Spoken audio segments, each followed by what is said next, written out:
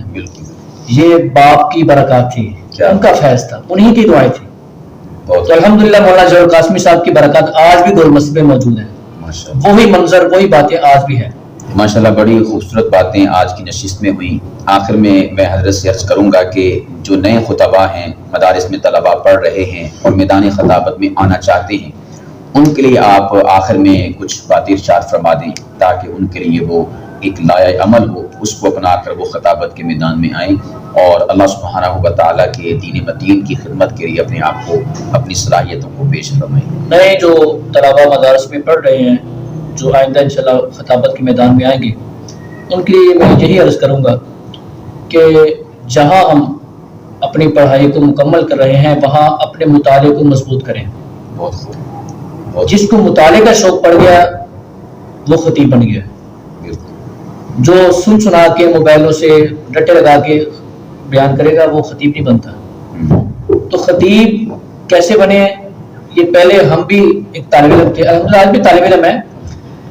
بڑے جو خطباء ہیں, مثال کے طور پہ میں نام لیتا ہوں مولانا جلال قاسمی رحمۃ اللہ علیہ کا, یہ بھی انہی مدارس میں پڑھے ہیں. چٹائیوں پہ بیٹھے ہیں, ترپائی پہ قرآن پاک رکھ کے, کتابیں رکھ کے, اسی میدان سے, انہی ماحول سے گزر کے گئے ہیں.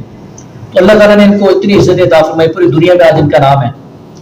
تو آج ہم بھی اپنا نام بنا سکتے ہیں اگر ہم وہی محنت کریں، اللہ سے مانگتے بھی رہیں، اپنا تعلق بھی اللہ سے مضبوط کریں اور اپنا مطالعہ مضبوط کریں۔ ہمارے اندر جب روحانیت ہوگی اور اوپر سے ہمارا مطالعہ مضبوط ہوگا، انشاءاللہ ہماری زبان میں اللہ پاک تاثیر پیدا فرمائیں گے۔ الحمدللہ آج کی نشست میں بہت کچھ ہمیں سیکھنے کو ملا۔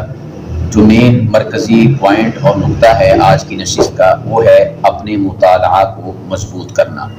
جس عالم نے، جس طالب علم نے، جس خطیب نے مطالعہ مضبوط کر لیا تو انشاءاللہ العزیز کوئی بھی شے اسے میدان خطابت میں، میدان علم میں کامیابیوں کی سیڑھیاں اور معراج طے کرنے سے نہیں روک سکتی۔